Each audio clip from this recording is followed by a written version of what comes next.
Air bandang bercampur lumpur menderu, menyapu gunung, bukit dan lembah.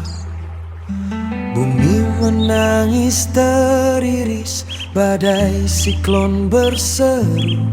Di setiap pria pengusaha, oligarki dan pejabat penguasa serakah.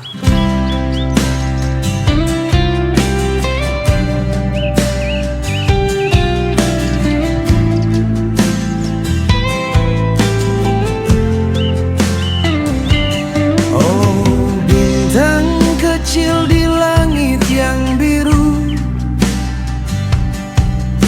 teramat banyak menghias angkasa. Sungguh aku ingin terbang dan menari sampai jauh tinggi ke tempat kau berada. Connecting the dots, connecting the dots, forging a winner's heart spirit, forging a winner's heart spirit. Engkau ciptakan semua telah sempurna.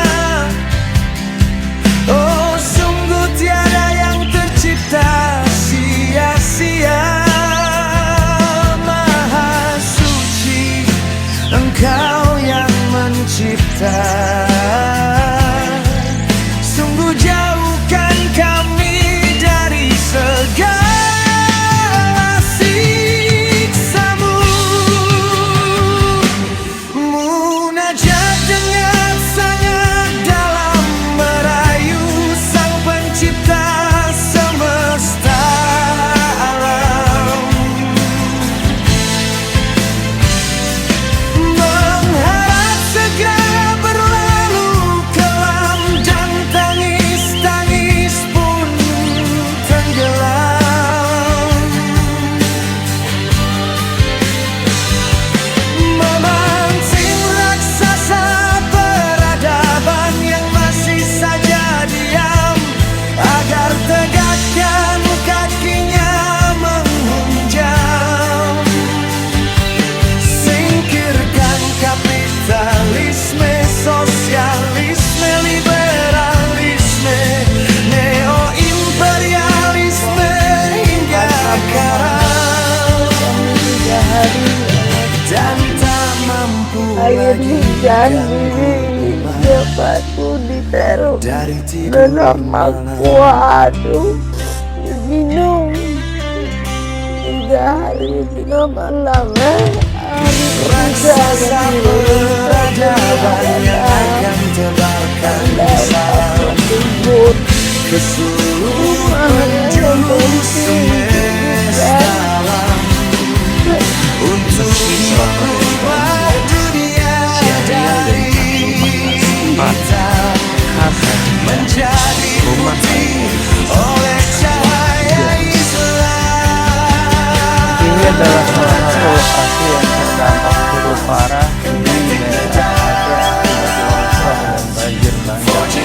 Ini adalah desa Nurmetaklok, Pidijaya, Aceh. Meski banjir belum sepenuhnya surut, rumah, kendaraan, dan jalan masih hingga tergenang lumpur. desa yang Warga terdampak terdiam berdatangan ke sini.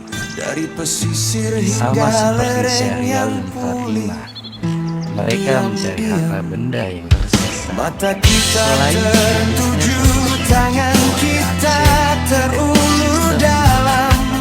Kita tak sekadar bertahan, tapi berjuang menumbuhkan dengan menanam.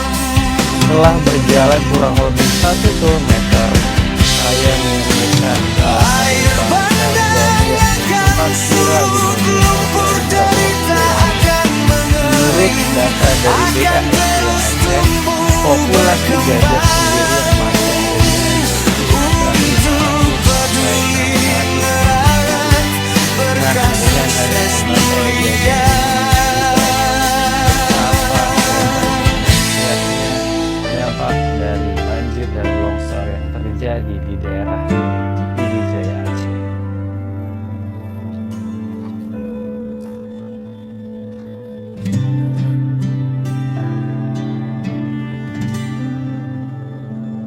Ini pemerintahan yang paling nggak enak didengar namanya. Penguasa yang memaksakan kehendak mereka. Jadi kalau saudara sekalian merasakan, sepertinya sejak saya lahir, nggak ada pemimpin yang menyenangkan, yang memuaskan, yang memperhatikan rakyat. Ya, karena Nabi sudah bilang, ini masa di mana yang jadi pemimpin itu adalah mulkan jabriyah. Penguasa yang memaksakan kehendak, Pak. Yatakadamuna kama takadamuna al-hamir. Kalian akan menyaksikan manusia memperebutkan kepemimpinan, kekuasaan, laksana keledai bertengkar. Nabi menggunakan istilah keledai, Pak. Keledai itu hewan yang biasanya menjadi simbol apa, Pak? Simbol kedunguan, kebodohan, ya. Ustaz, saya mah yang penting taat saja sama pemimpin.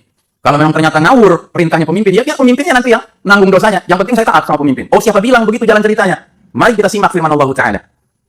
Yawma tuqallabu wujuhum fin nar yaquluna ya laitana ata'na Allah ata'na Rasulah.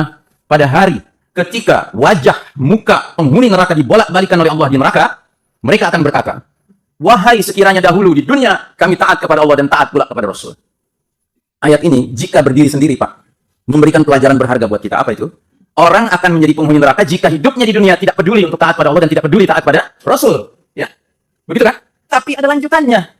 Allah tidak ingin kita hanya mengambil itu satu kesimpulan. Ada lanjutannya di ayat berikutnya. Apa? Allah berfirman, wa qalu rabbana inna ata'na sadatana wa kubara'ana fa'adalluna as-sabila. Dan mereka, penghuni neraka itu berkata, ya Rabb kami, sungguh kami dulu di dunia telah mentaati para pemimpin kami, para pembesar kami, para ulama kami, yang ternyata mereka menyesatkan kami dari jalan yang benar. Jadi nggak taat pada Allah dan Rasulnya bukan tanpa sebab. Sebabnya apa? Begitu saja taat pada pemimpin yang model nggak karuan ini. Begitu saja taat pada ulama-ulama yang ternyata bukan ulama khair. Karena ulama dalam Islam itu ada dua, Pak. Ada ulama khair, ulama yang baik, yang antara ilmu dan amalnya sejalan. Tapi ada ulama ulama yang buruk. Ilmunya banyak, tapi ketika dia beramal, bertentangan dengan ilmu yang dia miliki. Jadi mereka ini tidak taat pada Allah dan tidak taat pada Rasul. Sebabnya apa? Taatnya kepada pemimpin yang ngawur, pembesar yang ngawur, ulama yang ngawur. Akhirnya di ayat 68, apa kata mereka? Rabbana atihim dhi'faini minal 'adzabi wal'anhum la'nan kabira. Ya Rabb kami, timpakan pada mereka mantan pemimpin kami, mantan pembesar kami, mantan ulama kami, azab 2 kali lipat dari yang kami terima, dan laknatlah mereka dengan laknat yang besar. Ada gunanya mereka melaknat pada saat itu? Tidak ada gunanya. Kenapa? Karena mereka pun sudah di neraka.